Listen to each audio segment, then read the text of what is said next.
Pai, em nome de Jesus Cristo, nós queremos, Senhor, louvar o Teu nome, te agradecer, Jesus, pelo privilégio, oportunidade que o Senhor nos dá de estarmos aqui reunidos nessa tarde, reunidos em Teu nome, Jesus, para mais uma aula, para mais um aprendizado, que o Senhor venha nos abençoar. Senhor, nós iremos falar nessa tarde sobre a autoridade e quão importante é este assunto, Senhor, que nós precisamos das nossas vidas espirituais, Senhor, aprender um pouco mais e colocar em prática, em nome de Jesus Cristo. Nos dá uma boa aula, é o que eu te peço, e assim te agradeço, em nome de Jesus. Amém, amém, amém.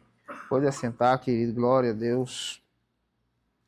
Hoje a página é a página 80, nós vamos estar falando na página número 80 e 81, tá? 80 e 81. Glória a Deus. A autoridade. Todos acharam aí? Acha aí a página número 80 e 81 logo a seguir, tá? Nosso tema hoje é muito importante e nós precisamos aprender isso, né? E uma das coisas que eu sempre falo quando a gente lê esse tema sobre autoridade, a autoridade não está na entonação da voz, não está no grito. Isso não é sinônimo de autoridade. No mundo secular e fora, eles acham, não generalizando, a maioria acham que a autoridade está na entonação da voz, no grito. É desse jeito e outras coisas mais. Só que, biblicamente falando, a autoridade não está na entonação da voz, não está no grito. É perca de tempo nós querer ganhar ou demonstrar autoridade no grito, na entonação da voz. Não, isso aí, biblicamente, isso aí não funciona, e fora também da Bíblia, isso aí funciona por um tempo. Mas a autoridade não é no grito, tá? Então, o nosso tema de hoje é muito bom, autoridade. Primeiro ponto, você não foi chamado para viver derrotado. Você foi chamado para vencer, né? Nós não fomos chamados para viver uma vida de derrota, mas foi chamado para vencer. E vencer aqui, dentro do nosso contexto, da nossa aula, em 3 aspectos. 3. Vencer sobre o pecado, a carne e o inimigo. 3 áreas aí terríveis, né? Vencer o pecado, a carne e o inimigo. O pecado a gente sabe que é um erro de cálculo. Errou. Tá? A carne, da minha concepção, é uma das mais difíceis a se vencer. Porque nós vamos ver um pouco mais à frente que a carne ela vai ser uma briga contra o espírito. É um militando com o outro. E eu lembro bem no início, nós falávamos muito sobre isso, e todos os professores, mas eu gosto muito de falar isso. E lançar uma pergunta. Quem que é mais forte, a carne ou o espírito?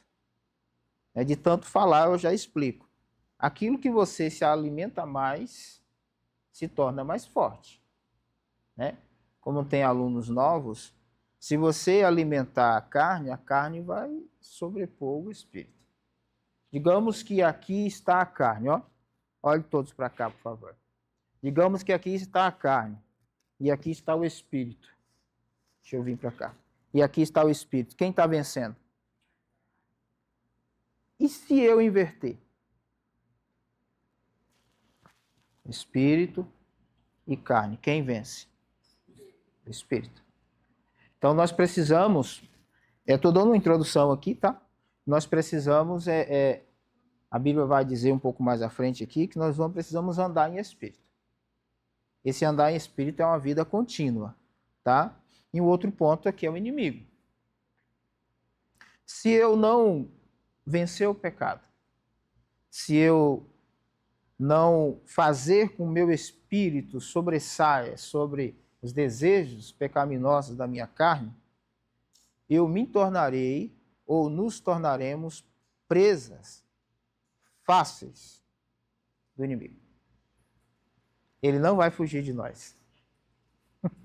Porque a Bíblia diz que ele está ao nosso derredor, bramando como leão, buscando quem possa tragar. Isso é uma aplicação prática e lógica para nós. Se ele está ao nosso derredor, bramando com o leão, buscando quem ele possa tragar, e se eu não andar em espírito, e se eu não rejeitar o pecado, eu vou abrir aí grandes possibilidades, brechas, a linguagem espiritual nós usamos é essa, eu vou abrir grandes brechas, eu vou dar acesso a ele, para que ele venha sobre a minha vida, e ele só precisa de uma porta, de uma pequena brecha, uma porta de entrada, para que ele possa atuar em toda a minha vida.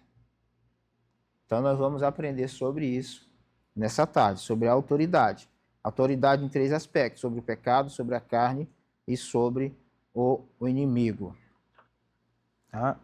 Na sua apostila aí, a autoridade sobre o pecado, a carne e o inimigo.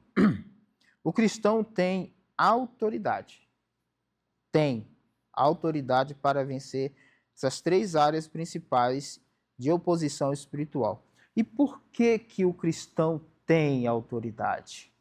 Eu quero trazer aqui 2 pontos que não está na apostila, mas você pode anotar aí, Filipenses 4:13, Filipenses 4:13, e depois o Lucas 10:19, que também está na apostila, mas eu quero abordar esses 2 pontos. Por que que o cristão tem autoridade? Primeiro, porque você pode. Repita comigo assim, eu posso ter autoridade. Ter autoridade não depende da minha força bruta, física. Não.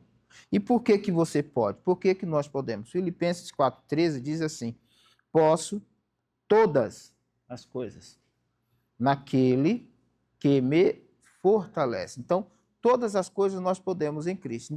E no contexto autoridade que nós estamos aplicando, mas você pode abrir um parênteses aí e colocar em várias situações da sua vida. Em várias áreas da sua vida.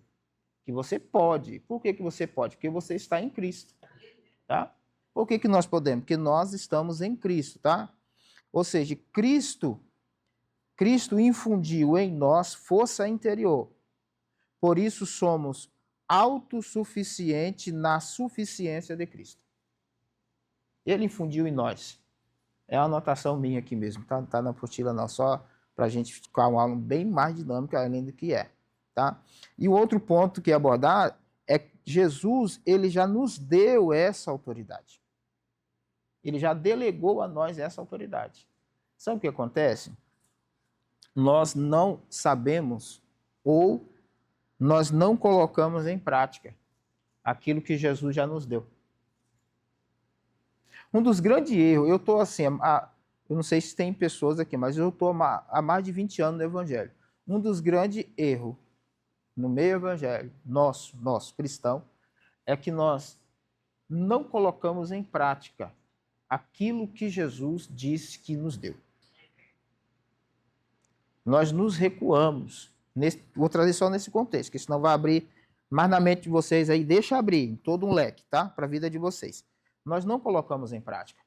É como se ele chegasse e falasse assim, o Pedro, eu já te dei a autoridade. A autoridade já está em você, eu já deleguei a você a autoridade.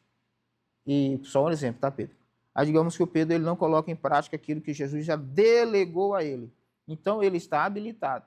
É como se Jesus chegasse para nós, como ele chegou para o discípulo, e dizia assim, ó, a escola de sabedoria, eu já dei autoridade para cada um de vocês, independente do seu tempo de cristão. Porque tem pessoas também que acham que ter autoridade depende do tempo de ser crente, do tempo de batismo, do tempo de convenção. Não. Você pode se converter hoje. Está buscando a Cristo? Você pode ordenar. Porque não é você, não é eu, não somos nós, não é sobre nós, é sobre o nome dele.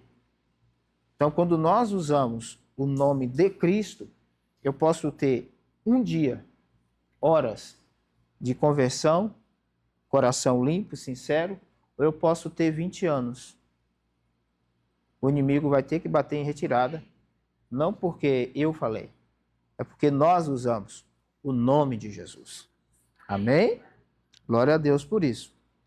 Então você tem autoridade, não esqueça disso. Você tem autoridade sobre a sua vida, sobre o mundo espiritual, tá? Vamos lá. Campo de batalha. O cristão enfrenta 3 frentes. Primeiro, a carne. Ô, carne abençoada. Vamos ser bem sinceros. Como é difícil vencer a carne. Eu fiz até uma anotaçãozinha rápida aqui, antes de ler o versículo, né? Está lá em Gálatas, se vocês quiserem ir procurando aí. Está lá em Gálatas, capítulo de número 16 e o 17. E eu fiz até uma anotação aqui, que é uma guerra interna. Não é uma guerra externa, é uma guerra que vem de dentro para fora. É a carne. E vencer ela é complicadíssimo. Porém, como eu disse anteriormente, nós podemos vencer a carne, tá?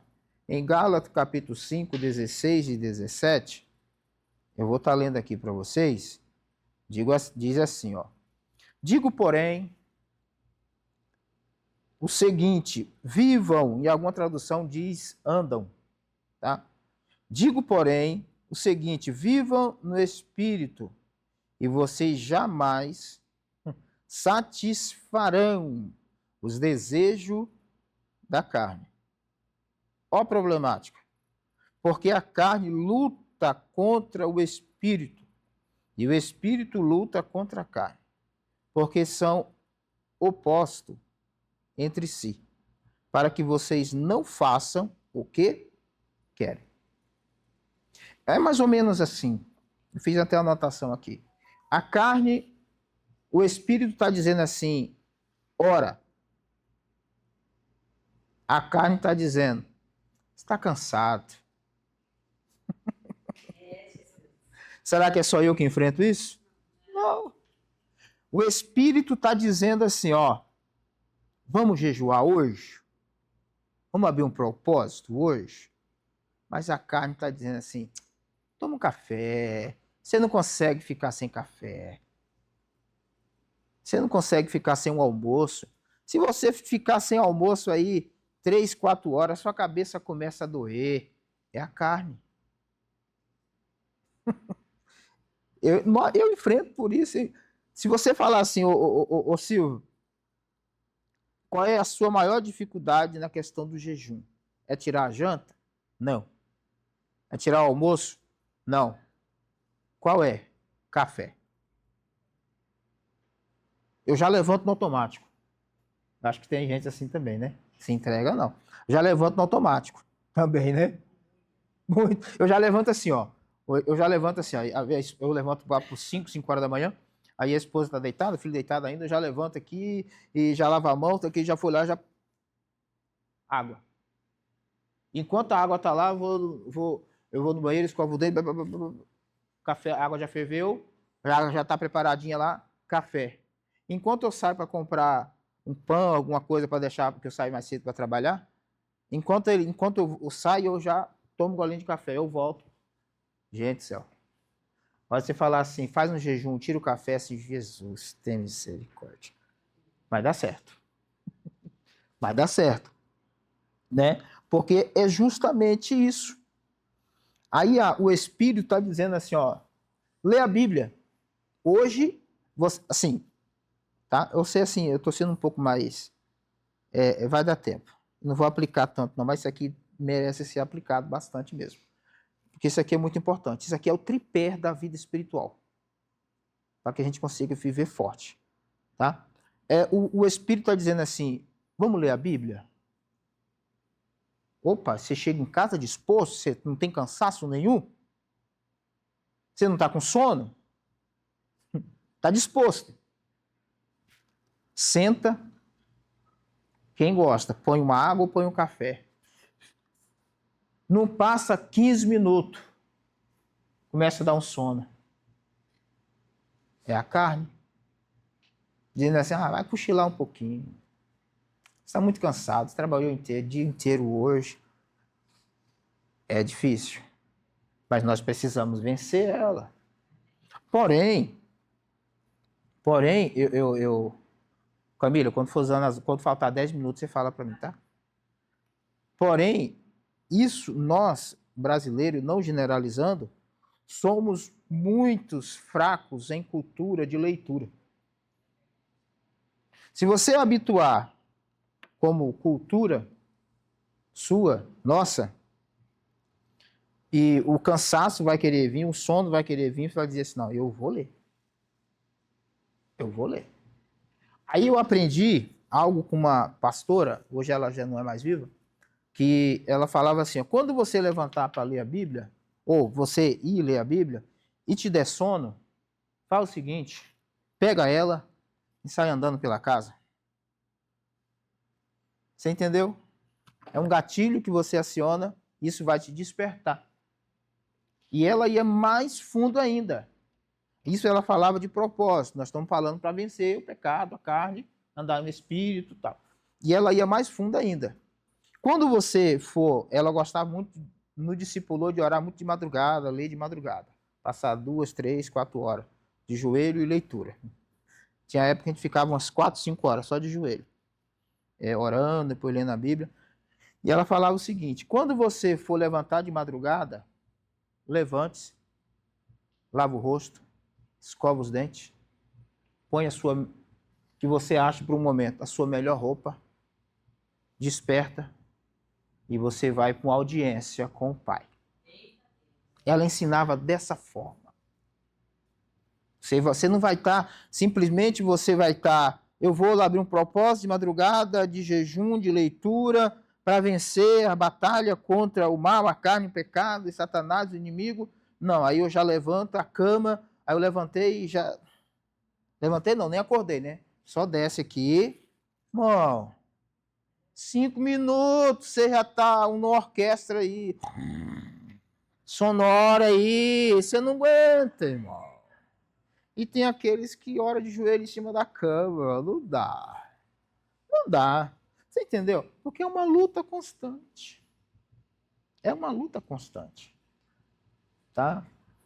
É uma luta constante. Só que nós podemos vencer. Tá? E não deixe... Outro, por exemplo, eu preciso falar esses 3 pontos aqui. Esses pontos. Outro, por exemplo, tá? Na questão da batalha, a carne e o espírito. O espírito está dizendo assim, vamos santificar, andar um pouco mais em santidade, me afastar daquilo que te afasta de Deus. Eu tive um pastor que ele falava assim, um dos ensinos que ele trouxe, ele falava assim, se afaste de tudo aquilo que te afasta de Deus. Isso é santificação. E quando você colocar isso em prática, quando nós colocamos isso em prática, e aquele que já colocou isso em prática, não se preocupe se você viver um pouco isolado, porque automaticamente as pessoas vão te achar quadrado demais, santo demais. Irmão, não posso, irmão. Tem ambiente que não dá, irmão. Vai ser muito chato. Não, é que você está santificando. Aí santificação aqui, vale abrir um parênteses aqui. Santificar, você está santificando o teu espírito, o teu corpo, a tua alma. E nem todo ambiente, quando você está em processo de santificação, vai te aceitar. Melhor, vou melhorar essa fala.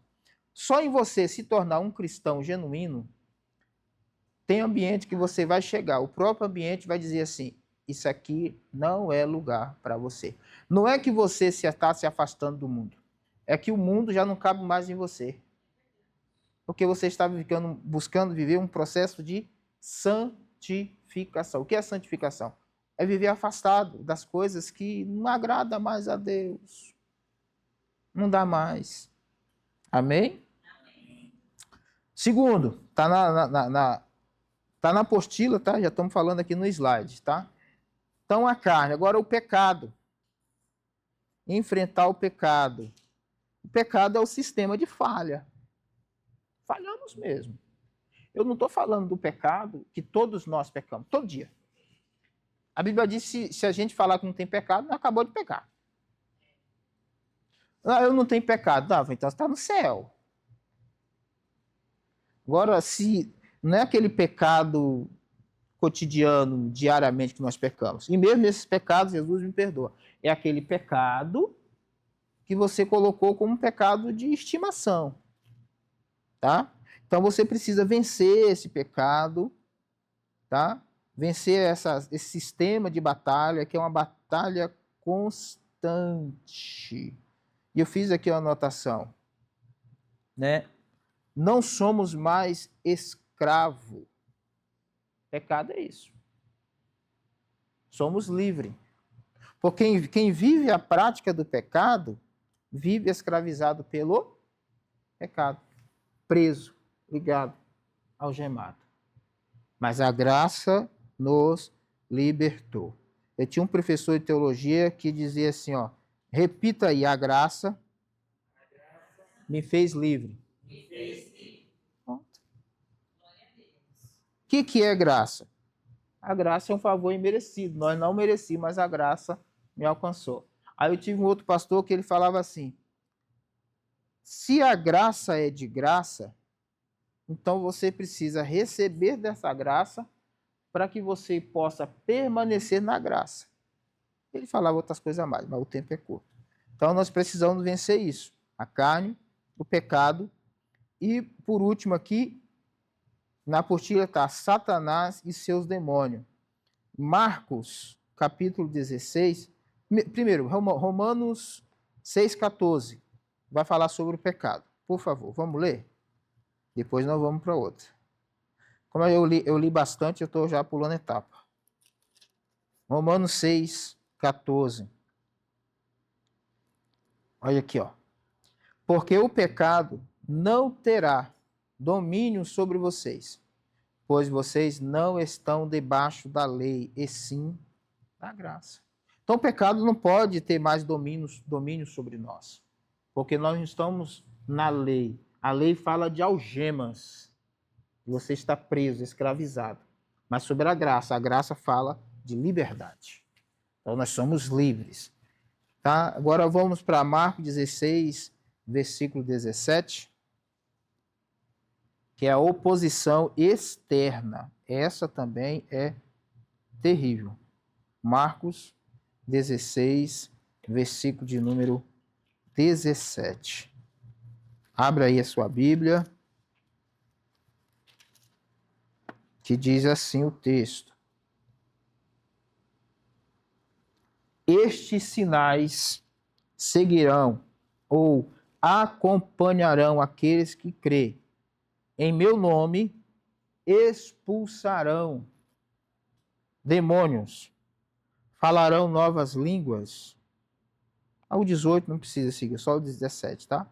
Estes sinais acompanharão aqueles que creem. Em meu nome expulsarão demônios. Então, como nós estamos trazendo aqui, nesse contexto de autoridade, e que é uma posição externa, que é o inimigo, Deus te deu autoridade.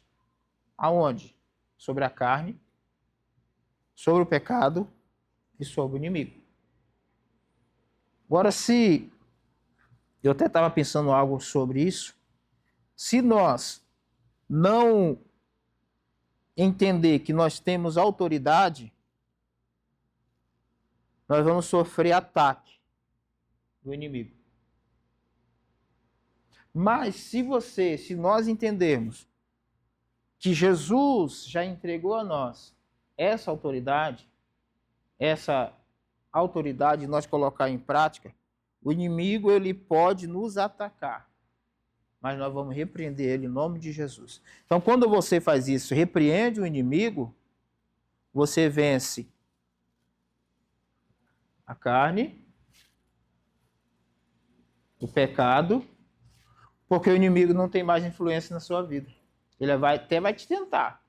Mas você já usou o nome de Jesus e você passou a vencer essas três frentes: a carne, o pecado, o inimigo.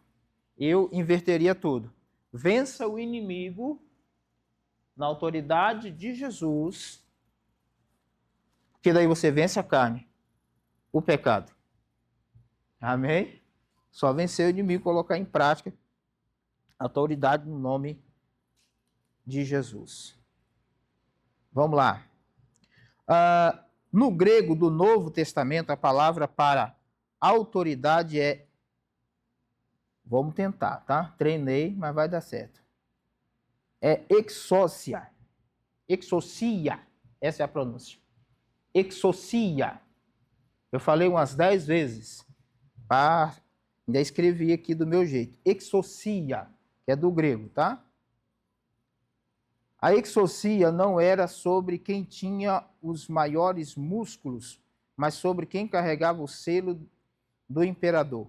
Um soldado magro podia parar uma carruagem gigante, só levantando a mão. O peso de Roma estava com ele. A autoridade é delegada. O peso não está na sua força, está no selo que você carrega. Vou repetir, tá? E vou aplicar. A autoridade, ou seja, o peso não está na sua força, está no selo que você carrega. E qual selo que nós carregamos? Selo de Cristo. O soldado romano, ele tinha um selo. Se as pessoas olhassem para ele, entendia que ele tinha autoridade. Independente se era forte ou não, musculoso ou não. Mas qual é o selo que nós carregamos? A marca de Cristo. Lembra no louvor antigo? Oh, meu Deus, antigo, ó. Meu Deus, me coloquei nos antigos, mas tudo bem. Vamos lá. Que eu tenho a marca da promessa?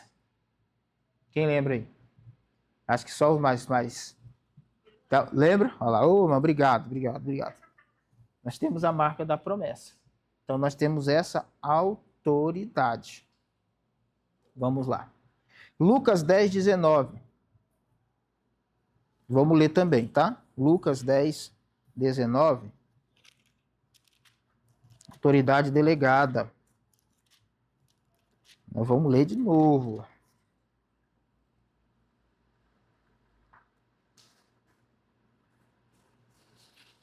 Amém? Eis que eu dei a vocês a autoridade para pisarem cobras e escorpiões e sobre todo o poder do inimigo, e nada absolutamente lhe causará dano. Isso é uma autoridade delegada. Amém? Vamos lá. Isso é muito bom. Pensa aí, vamos pensar? Qual foi a última vez que você tentou resolver um vício ou problema na pura força de vontade, e qual foi o resultado? E deu muito ruim. Quem lembra aí?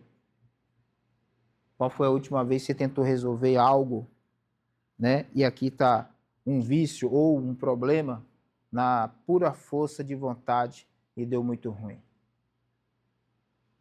Na força do braço, não dá certo. Tá? Não dá certo. Vai pensando aí. Qual foi a última vez? Não dá certo. Não, eu vou fazer desse jeito e vai dar certo. O resultado no final deu errado. Se nós não colocarmos tudo na nossa vida, se nós não colocarmos Jesus no meio, a probabilidade de 99,99999%, para não dizer 100%, vai dar errado. Por que que dá errado?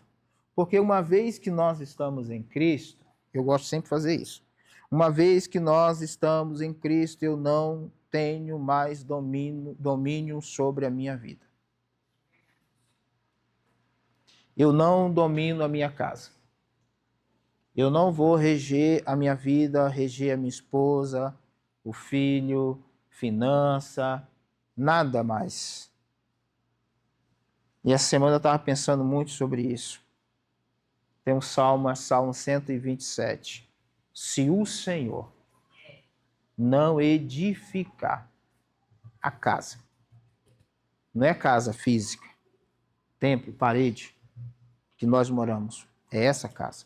Porque a Bíblia diz que nós somos templo, então casa.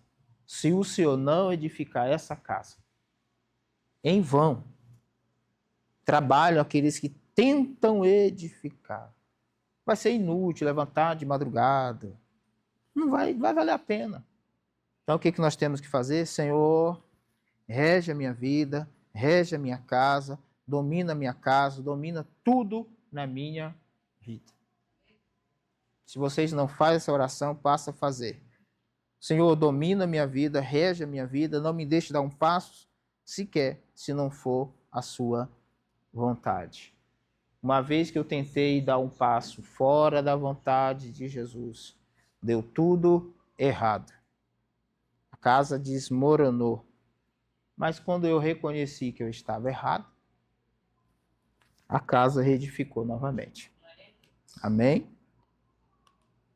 Vamos lá. Aqui é um ciclo, tá? Deus não te chamou para isso. O quê? Viver oprimido, ser controlado pela carne, viver em colapso de pecado. Deus nos chamou para isso. Agora, em Cristo, a quebra de padrão, a vitória. O que você precisa fazer? Colocar Cristo no centro de tudo. Isso não erra quando nós colocamos Cristo no centro de tudo. É você no meio, é Cristo no meio, estendendo as mãos, segurando e te guiando. Em outras palavras, deixa Jesus te guiar em tudo, porque em Cristo há uma quebra de padrão e vai ter vitória. Amém? Vai para a apostila, por favor. Diz assim: Deus não chamou seus filhos para viverem derrotados, presos em ciclos de pecado, controlado pela carne ou oprimido pelo diabo. Ao contrário, em Cristo fomos restaurados à posição de autoridade que o homem perdeu no Éden. Em Cristo, fomos restaurados à posição de autoridade que o homem perdeu no Éden. Em que momento foi esse? Todos nós sabemos. É o momento que Adão e Eva comem, toca naquilo que não era para tocar. O homem perdeu a autoridade quando ele tocou, comeu do fruto. Isso abriu uma legalidade para o pecado. Até então ele tinha autoridade. Se você ler desde o início, que vai ver Deus delegando autoridade ao homem. Deus delegando autoridade a Adão. Mas com a quebra de aliança, essa é a realidade, a quebra de aliança de Adão, porque o pecado faz isso, separação, né? Foi assim que aconteceu? A quebra de aliança entre Adão e Deus, o pecado deu legalidade e agora ele perdeu o homem, ele perdeu a autoridade. E como, ou melhor, quando que essa autoridade foi restaurada ao homem novamente? Através do segundo Adão, que é Cristo. Se você ler em Romanos capítulo 5, você vai ver que pelo um homem entrou o pecado no mundo. Porém, também por um homem houve a restauração, que é Cristo. Aqui esse texto está falando do primeiro Adão e o segundo Adão, que é Jesus. Então, em Adão houve uma quebra de aliança, pecado. Mas em Cristo, que é o segundo Adão, houve a restauração.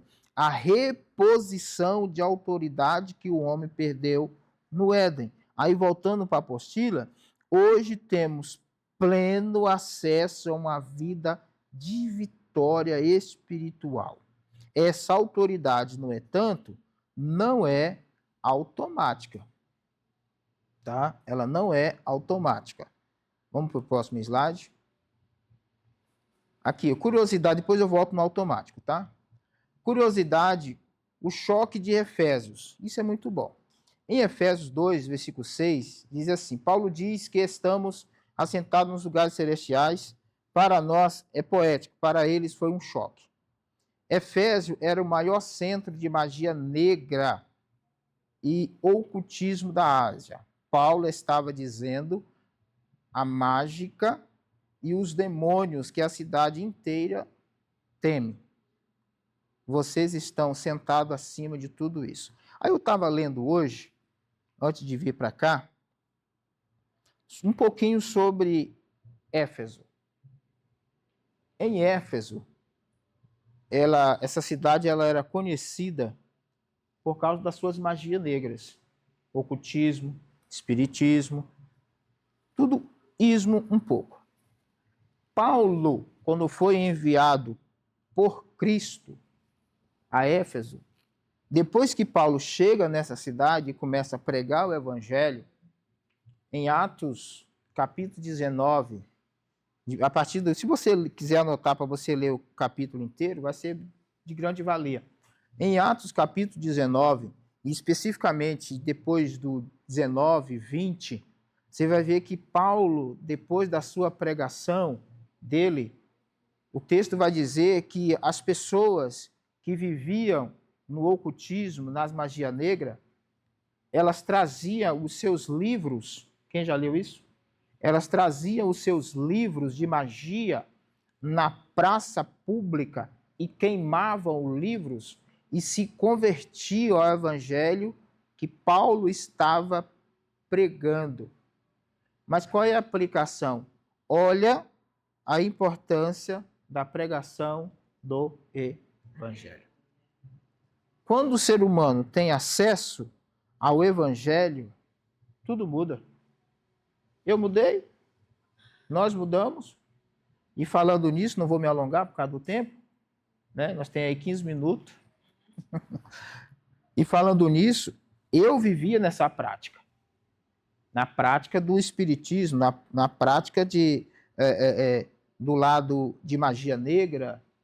Quem já ouviu um pouco do meu testemunho aí falando, nunca abri total, não há necessidade de abrir total, mas a prática que eu vivia dos meus 13 anos de idade, oferecido para quem nunca ouviu, vai ouvir, quem ouviu, vai ouvir de novo, dos 13 anos de idade, oferecido num centro de Umbanda, era 3x3, um ambiente bem pequeno, sangue de animal, tantas outras coisas, e eu fui oferecido ali. Então eu saí dessa prática. Eu saí da prática de fazer trabalhos em encruzilhada, águas correntes, saí da prática de nome de pessoas em boca de sapo, formigueiro e outras coisas mais.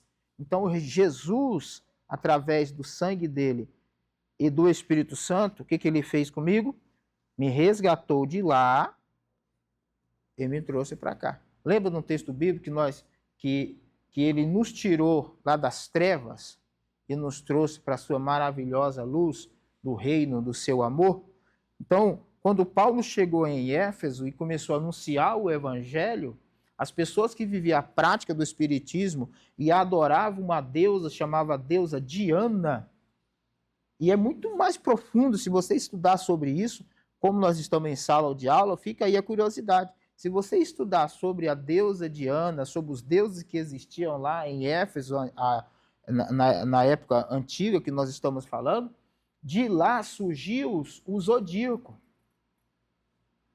Eu gostava muito, acho que os homens aqui vão lembrar. Deixa eu ver, você é muito novo. Cavaleiro do Zodíaco. De onde você acha que saiu? As armaduras, as imagens, aquela escadaria. Em Efésio tinha uma escadaria. Eu estava estudando sobre isso. para falar um pouco disso aqui, que eu achei interessante, porque senão a gente só ler aqui em Éfeso, mas aí não sei nada, só leu. Vamos lá? Então tinha uma escadaria. O que tem no Cavaleiro do Zodíaco? Uma escadaria. Todas as armaduras, Pégaso e um monte de coisa. Você entendeu? Então, lá em Éfeso, Paulo chegou anunciando o evangelho, e através do evangelho as pessoas traziam seus livros de magia negras, queimavam a praça pública e eu te aceito, Jesus. Tudo pelo poder do evangelho. Bom, claro. Aqui na associação onde eu sou sócio, né? Trabalhei muito tempo. É uma associação militar, né? E eu, um tempo atrás, eu fui lá. Eu tenho medo de conversar algumas coisas com os evangélicos. Eles têm medo de perguntar alguma coisa sobre banda. Pode falar. E eu pergunto. Né? Então, lá, o diretor lá, ele é desse mundo bandista. Por exemplo, não sei falar o nome correto. Sim. E um dia eu entrei na sala dele. Quando eu entrei na sala, no canto da sala tinha 2 trabalhos. Eu olhei assim, ficou assim, o assunto. Eu batei um papel que estava ali. Aí ele ficou olhando assim, aí ele me explicou. Aí ele falou, esse trabalho aqui é um trabalho bom. E esse outro aqui é ruim. É um trabalho que eu estou desejando. Magia negra, magia branca. Esse ruim, cara, tava preto, parecia que tinha vida mexendo assim, uma coisa espumosa. Aí eu olhei assim, beleza, explicou. Aí eu caí numa situação de perguntar, falei, cara, explica uma coisa que muitas vezes eu fui católico e as pessoas católicas lá falam muito, entidade. Eu falo, o que é entidade? Me explica assim, eu sou meio ignorante nessa palavra, cara, nada mais que um demônio. Isso então, às vezes, pessoas de outras religiões aí mesmo, fala assim, igual a católica cita muito esse negócio aí, né, espiritismo, entidade, tipo uma coisa bonita de se falar e que, nossa, entidade. Não. Esse negócio de entidade é um demônio. Aí ele me explicou que o tipo de ser perguntão, muitas vezes as pessoas têm medo disso daí, de chegar, de perguntar, de questionar. Né? E aí, estou dizendo que você falou isso daí, e isso aí eu vi. Isso aí existe, tá? Isso aí existe. Né? Só para nós continuarmos aqui, isso aí existe. Se vocês quiserem tirar um pouquinho mais de curiosidade comigo depois, estou à disposição. Mas isso aí existe. E é real. Em outras palavras, não brinca, mas não precisa ter medo, não. Use o nome de Jesus. Tá bom? Vamos lá. O mecanismo. A autoridade espiritual não é automática. O botão de on exige, vamos lá, fé é acreditar no selo. Você precisa acreditar. Obediência, que é seguir em frente. Conhecimento é saber o que a verdade diz. Comunhão, conexão direta com o Espírito Santo. Tá? Para que você tenha essa autoridade, fé, obediência, conhecimento, é palavra e a comunhão. Todo se completa. Ok? Todo se completa. Sim?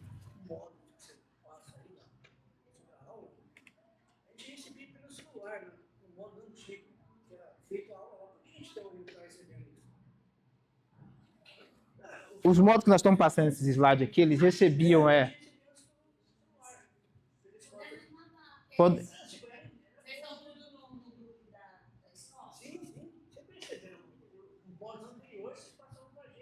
slides. Como tem a apostila, a gente usa pela apostila. E esse daí é um trabalho assim, diferenciado para esse módulo agora. A gente passava depois da aula esses slides versículo. Mas a gente pode passar. Depois da aula também pode? Para nós não vai ter problema. Antes ou depois não vai ter problema. Se vocês gostarem de receber. Muito bom. Muito bom, muito bom, muito bom. Era só os versículos. Sim, era só os versículos. Vamos lá, isso não é mérito pessoal, sua posição em Cristo, tá? Mérito pessoal, sua posição em Cristo. A autoridade não flui de quão perfeito você é. Oh, que perfeição, eu tenho autoridade. Ela flui de onde você está posicionado. Está posicionado em Cristo? Sim. Então você tem autoridade. Efésios capítulo 2, versículo número 6. Tire o peso do ego. Pessoa que é egoísta não tem autoridade. Não tem como. Sem chance. Mas e aí? Se eu tenho tanta autoridade assim, por que a vida ainda me dá umas rasteiras de vez em quando? Já parou para pensar nisso? Aqui eu tenho um texto bíblico que não está aqui, vai ver na minha mente. Da mesma sorte que sofre o justo, sofre o ímpio. Da mesma sorte que sofre o cristão, o não cristão. Amém? Enquanto a gente estiver aqui, nós vamos passar por essas situações. Mito ou fato? Autoridade significa que a luta acabou e você vai viver uma bolha zen, sem problema ou tentação. Bom seria, né? O fato. Autoridade significa que você está ativamente no campo de batalha. Mas agora você possui poder e armas exata para vencer. Não é a ausência de luta, mas é a capacidade de triunfo. E eu queria chegar nessa parte aqui. Está lá já na página 81. A dinâmica na prática. Tiago, capítulo 4, versículo de número 7. Quem achou primeiro aí, fica à vontade. Tiago 4, versículo número 7. Isso é muito bom. E já estamos indo para o final, que pena. Poderia reivindicar mais 1 hora de aula, mas vai dar certo. Vamos lá. Autoridade está na apostila lá? Autoridade ligada à obediência, a autoridade espiritual só é mantida e desenvolvida através da obediência contínua a Deus. Isso é um dos pontos principais. Não há autoridade sem alinhamento com a vontade divina. Tá? Não há autoridade sem alinhamento com a vontade divina. É uma palavrinha que eu escrevi aqui. Uma vez que saímos do alinhamento da vontade divina, vamos perdendo a autoridade. Você não perde, você vai perdendo. É gradativamente. Saiu do alinhamento, não se arrependeu, saiu do posicionamento, não se arrependeu, a autoridade que você tem, você vai perdendo aos poucos. Você vai deixando de ter. Tá? Dinâmica na prática. Tiago, capítulo 4, versículo número 7, diz assim: sujeitai-vos, pois, a Deus, resisti ao diabo, e ele fugirá de vós. Primeiro passo, submissão. Sujeitai-vos, pois, a Deus, ou seja, o alinhamento. Andar em sujeição a Deus. Tá? Segundo passo, resistência a quem? Ao diabo. Manter firme. Opa, o diabo está me tentando. Mas peraí, eu não vou ceder a sua tentação não, cabra. Não vou ceder não, vou resistir. Tá? Resistir o diabo. Isso fala de posicionamento firme. Quando tudo diz para ceder, você está posicionado. Se alguém que você conhece cedeu, desculpa, problema é de quem cedeu. Mas você não. Nós não. Problema é de quem cedeu, mas vamos continuar firme. Terceiro passo, a vitória. Ele fugirá de vós. A consequência inevitável. Então, se você ter tudo isso aí, submissão, resistência, vai vir a vitória. Tá? E eu fiz uma escrita aqui que diz assim: no sentido bíblico, submissão é uma escolha voluntária de humildade e amor para colocar-se debaixo de uma autoridade ou servir ao próximo, baseado na reverência a Deus.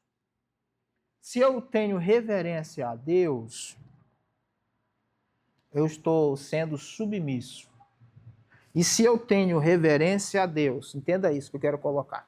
Se eu tenho reverência a Deus, estou sendo submisso a Deus, eu não vou ter nenhuma dificuldade em me submeter à autoridade humana.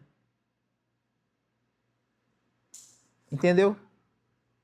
Se eu ando em sujeição a Deus, submisso a Deus, eu não terei dificuldade de me submeter à autoridade humana. Vou dar um exemplo. Eu posso olhar para a missionária Camila e entender que ela é a minha líder. Eu não vou ter dificuldade de submeter a autoridade que Deus já delegou a ela. Eu vou só me submeter, porque eu estou me submetendo a Cristo. Agora, assim, vamos entender. Mas se eu falo que me sou submisso a Deus, isso é mais complexo. Se eu falo que eu sou submisso a Deus e eu não me submeto à autoridade, como eu citei o nome, eu não me submeto à autoridade de Camila, eu estou sendo submisso a Deus? Não. Ok? Vamos lá. A submissão multa, em Efésios 5, 21, diz que nós precisamos se submeter uns aos outros. É um princípio para todos os cristãos de servirem uns aos outros no temor do Senhor. E eu fiz aqui a anotação. Jesus, o Filho de Deus Pai, é o maior exemplo de submissão. Quer ter autoridade? Seja submisso. E para finalizarmos, que falta 2 minutos, Efésios 5, 21, 2 minutos. Falei que ia dar tempo? Dá tempo. Para mim é um desafio. A Camila sabe por que eu brinco assim. Efésios 2, 21, diz assim, né? Cadê? Espera aí, desculpa. Efésios 5, 21, perdão. Efésios 5, versículo 21, diz assim, ó. Sujeitem-se uns aos outros. É submissão mútua. Eu me submeto a Deus, a autoridade dele, mas em Efésios 5, 21, sujeitem-se uns aos outros no temor do Senhor. É submissão mútua. É submissão a Deus e aos homens, aos seres humanos, a autoridade delegada por ele a nós. Amém? Não fuja disso. Então, eu encerro essa aula dizendo, você tem autoridade, porque Deus já delegou a cada um de nós a autoridade. Então, use a autoridade que Deus te deu, em nome de Jesus. Amém. Que Deus abençoe cada um de vocês, em nome de Jesus. Amém? Você pode aplaudir o Espírito Santo? Glória a Deus. Espero que vocês tenham gostado. Espero que procuramos trazer aqui de uma forma bem prática, dinâmica, para que a gente fique uma aula boa de se ouvir. Amém? Deus abençoe. Bom culto quem for ficar no culto. E bom retorno para casa.